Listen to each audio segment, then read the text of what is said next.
What's up, family? Gerald the Bossman here. You're tuned into the Bossman Show on AM 1010, AM 1430, 1055 The King.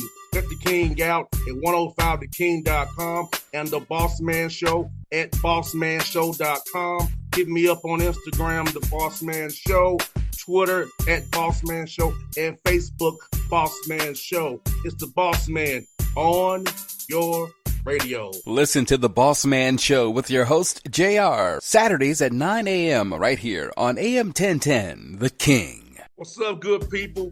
BetOnline is your number one source for all your betting needs. The latest odds, lines, and matchup reports for baseball, boxing, golf, and more.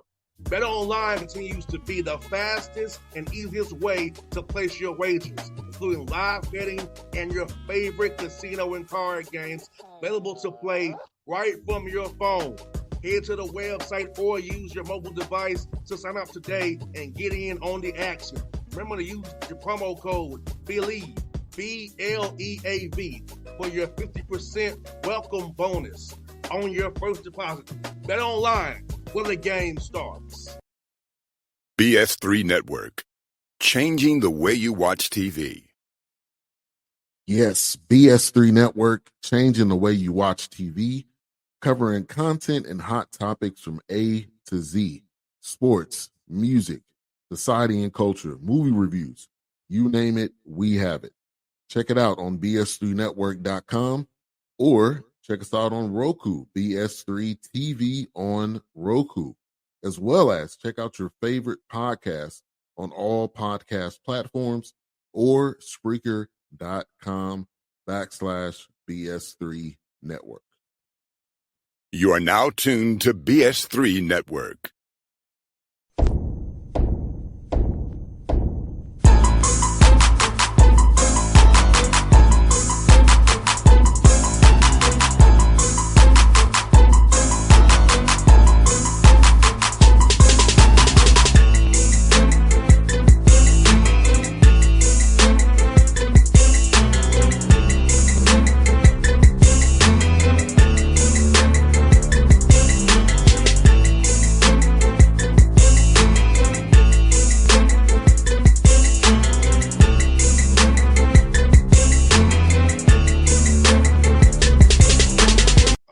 You see him on the screen there, friend of the show, one of my favorites to talk to every year, Coach Frank Martin, the UMass winning men. Hit you up there at the Coach Martin. How is life up there in Massachusetts, my man? It's cold, brother. I've been down south for 10 years before I got back up here, man. It's going great. We're trying to build a program and we've had up to this point a pretty good year. We're battling. We're really young. Got 8 freshmen. Got 10 new guys on our team, and which is kind of you used to tell somebody we got 10 new guys. Everybody would be like, oh my God, that's like everybody now. We all got 10 new guys. I'm having a great time. I'm coaching ball, and I've got a fun team. My staff is everyone on my staff except one guy played for me at one time of their careers. So I'm around some guys that they believe in what I teach, and they believe in what I stand for, and I believe in what they stand for. So it makes it a whole lot of fun. Coach Martin, man, talk about when having 10 new guys, man, getting young men to buy into their roles, buy into the culture, buy into what's good for the team and not what's good for themselves all the time. It's hard. It's hard. It's just, and it's part of society with social media. Everything's so me driven. How many clicks can I get? How many likes can I get? Everything that age group does is all based on individual attention. And then we want to blame them. It's not their fault. It's what they know. So, it takes time. I used to have no patience for that kind of stuff. Now that's where I've developed patience is getting guys to comprehend, like as they go through their journey, man, it's no one signed you up to be on a team sport. You signed up yourself. Yes, when you're in a team sport, man, it's about us. And and getting guys to comprehend that journey, which goes against basically everything they've done, and the adults in their lives in the world of basketball. It's so they care about player rankings. Man, we didn't care about player rankings back in the day. We just wanted to not get left out at the park when it was time to play.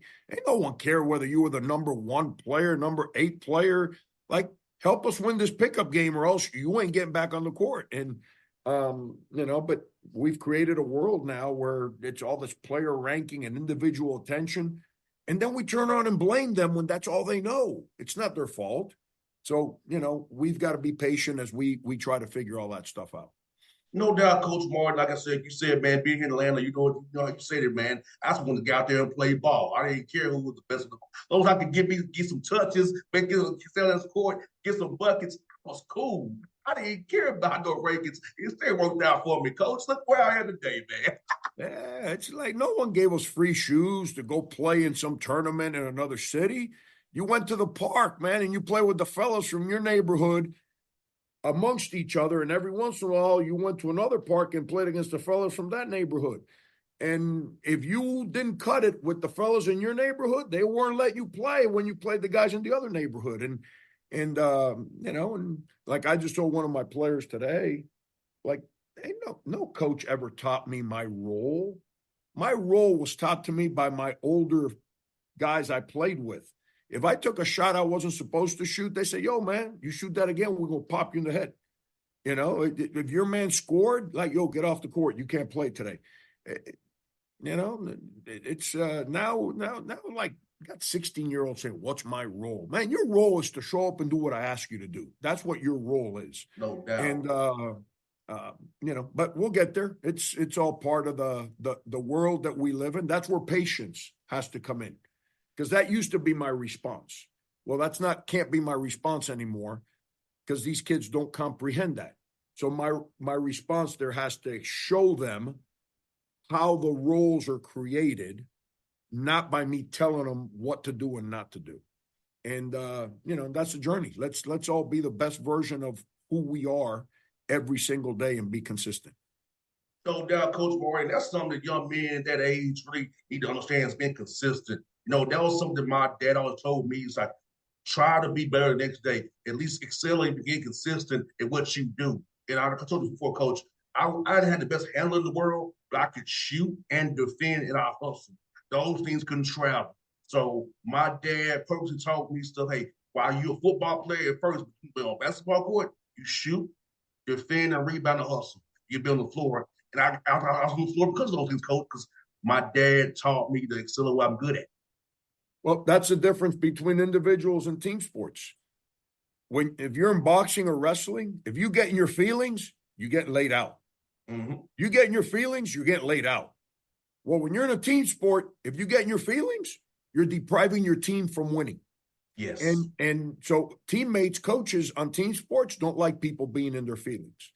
And, when you're in boxing, man, you ain't looking over your shoulder at a coach. You ain't looking at your teammates saying, man, you ain't got my back. No, man, it's you and that dude. And same thing in tennis. You yell into the stands all you want.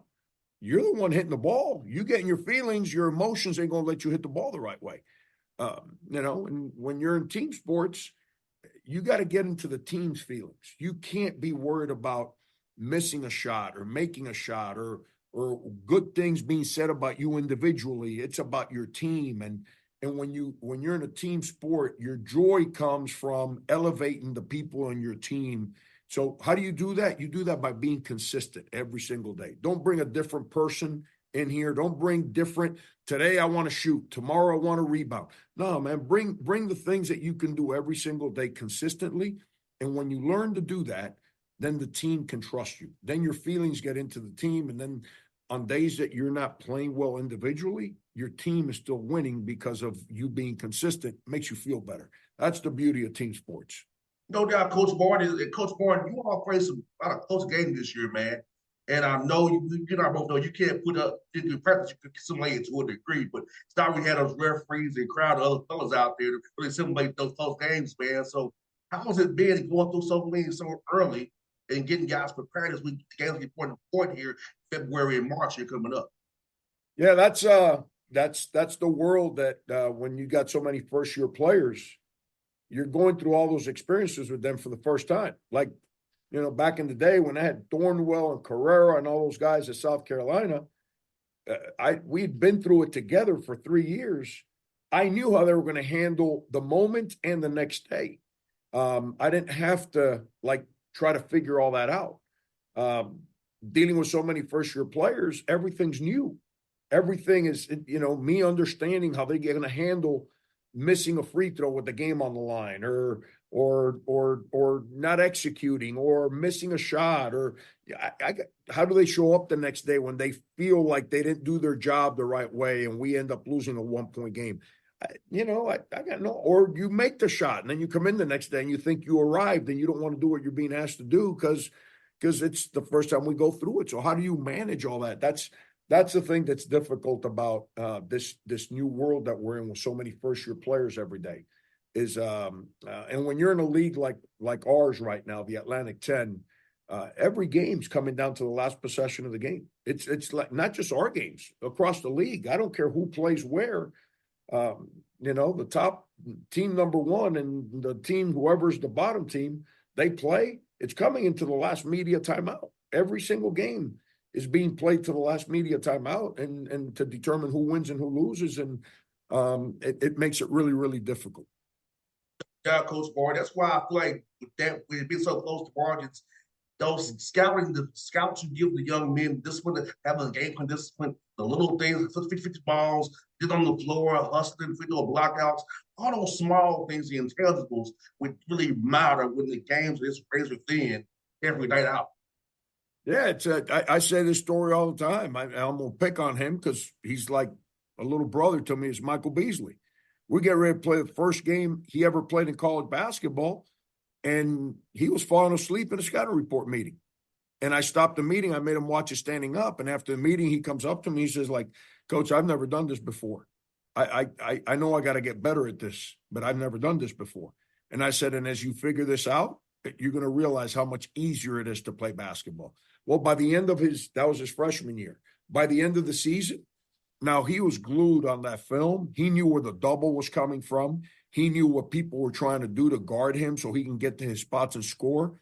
And then defensively, he knew, my man, if I'm guarding a big man that's playing on one side of the floor, but he likes to score from the other side of the floor, he knew, when he's down here, he's waiting for a screen so he can get over there. So he already knew what was coming.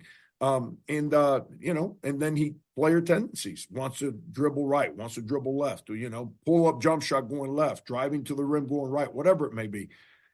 By the end of that year, he figured all that out. And so as the season went on, because the season gets harder, not easier, and his attention to detail, his talent, it's not like he became more talented.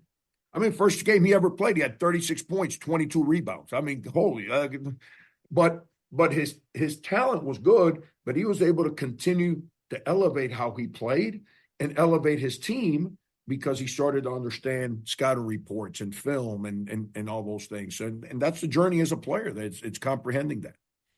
And Coach Morton, you have some guys with battle scoring, man. You got these guys averaging 7 points and more, 4 double figures. Talk about the ball moving and the ball popping, making sure the ball going from good to great shots and not nobody getting the disease of me taking bad shots and getting those shot turnovers, getting us in transition for no good reason.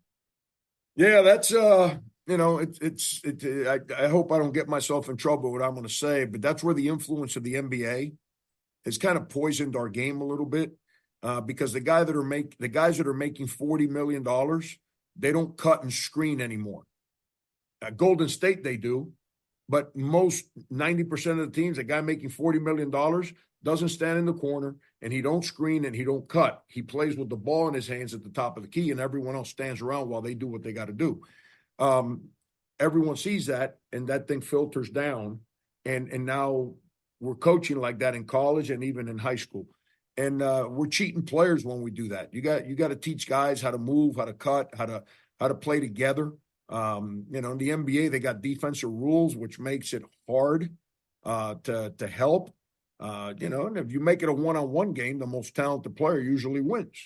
but we don't play one-on-one. We play 5-on-5. And in college basketball, you have help side defense just like you do in high school basketball. So it's you got to move the defense. You got to make the defense open up. And getting kids to understand that concept right now is the hardest thing, because they see the way that the NBA plays, and it's like, yo, I'm the guy with the ball in my hands. Why are you making me cut? I don't want to cut. Just give me the ball. That doesn't work in college. That doesn't work in high school, because the help side defense, when you play Michigan State or Purdue or one of those really good teams, at Dayton, the help side defense is in the paint.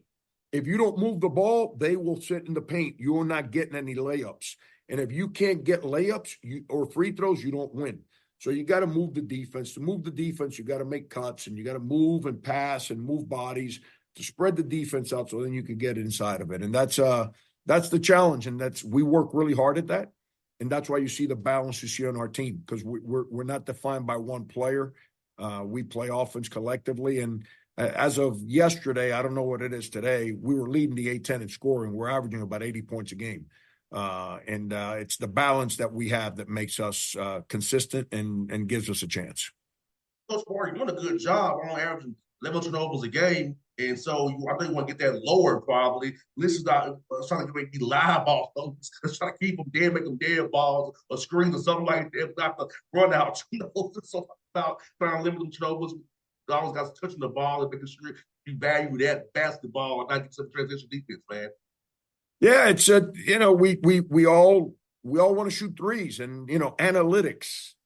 People say analytics, you got to shoot more threes. Okay, keep shooting threes without that ball moving and without the ball getting the paint first, and the other teams will be in a layup drill, going the other way, and your team's not going to win. It's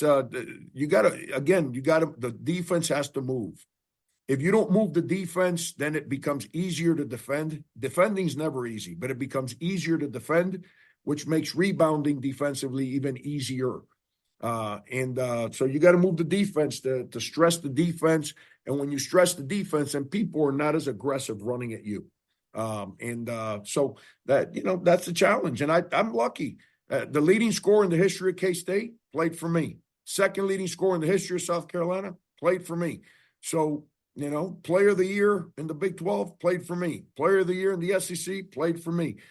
I say that because I let players play. I don't hold them back. We're leading the A-10 in scoring. How would we do that if I was holding people back? It's not what I do, but you got to play the right way on offense so your team has a chance to win. No doubt, Coach Martin. For you, man, about the rule change this year, man.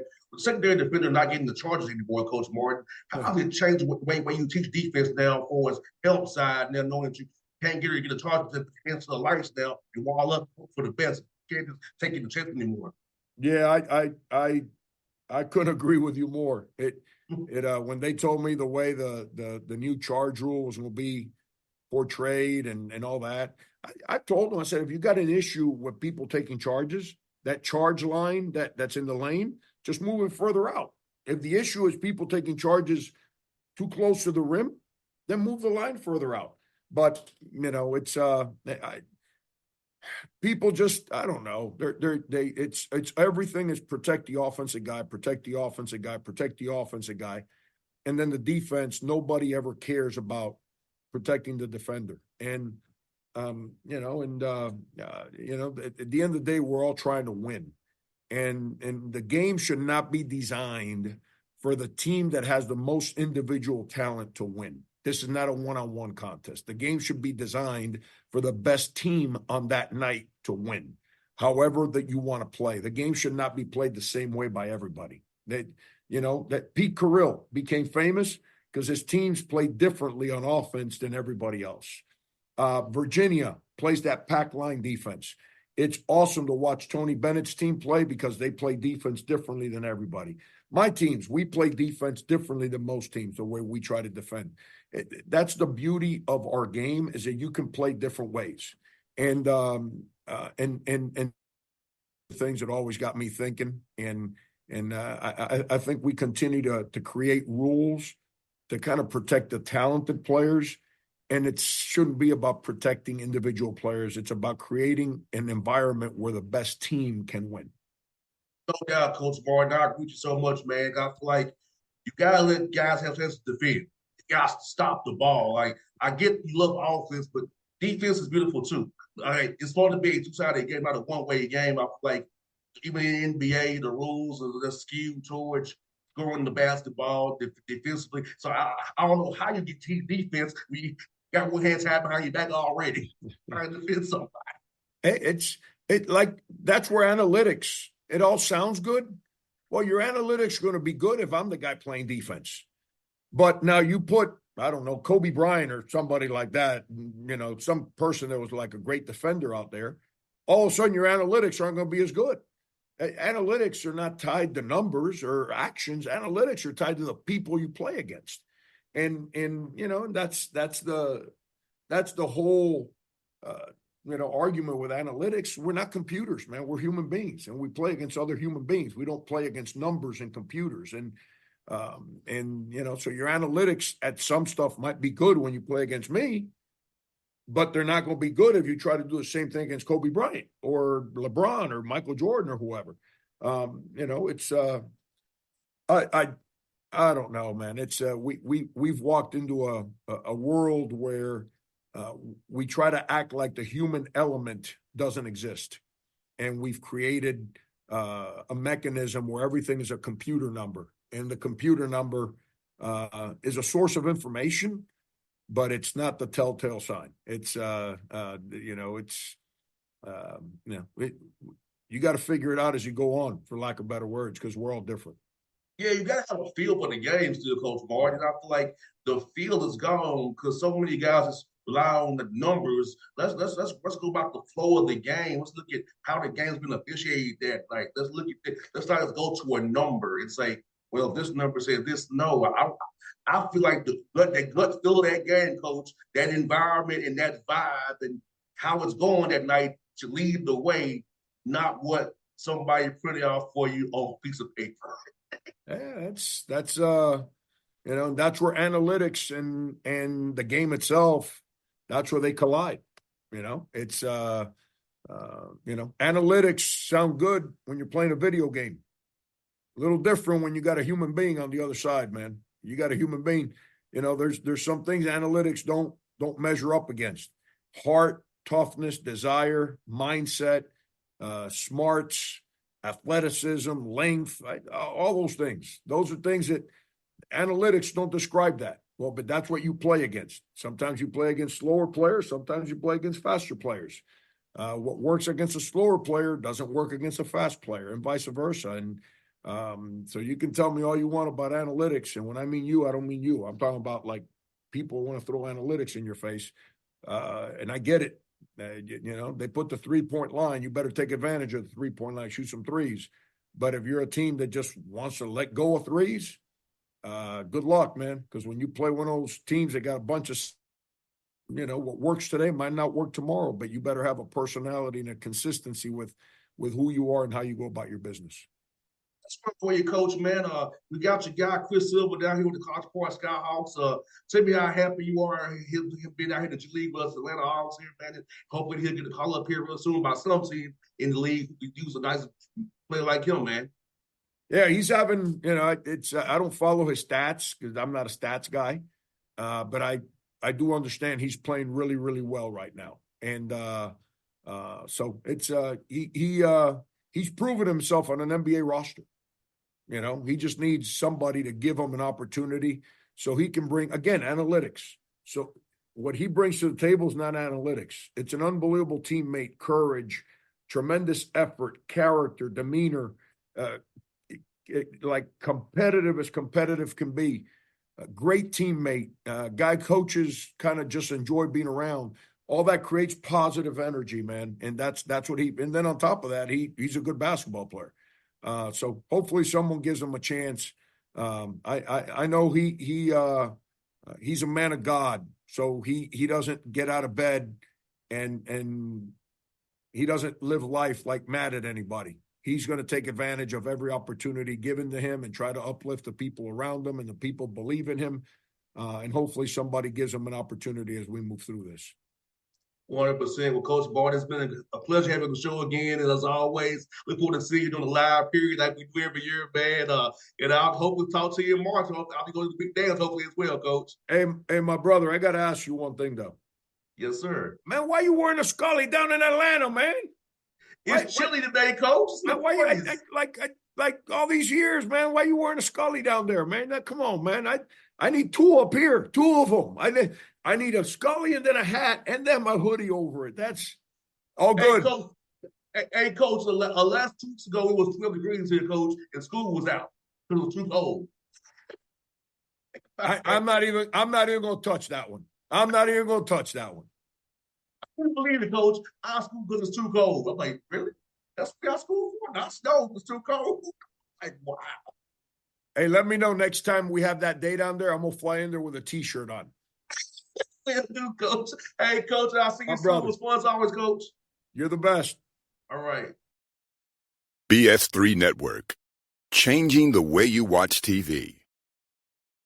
Yes, BS3 Network, changing the way you watch TV, covering content and hot topics from A to Z. Sports, music, society and culture, movie reviews. You name it, we have it. Check it out on bs3network.com or check us out on Roku, BS3 TV on Roku, as well as check out your favorite podcasts on all podcast platforms or Spreaker.com/BS3 Network. You are now tuned to BS3 Network. What's up, good people? Bet Online is your number one source for all your betting needs. The latest odds, lines, and matchup reports for baseball, boxing, golf, and more.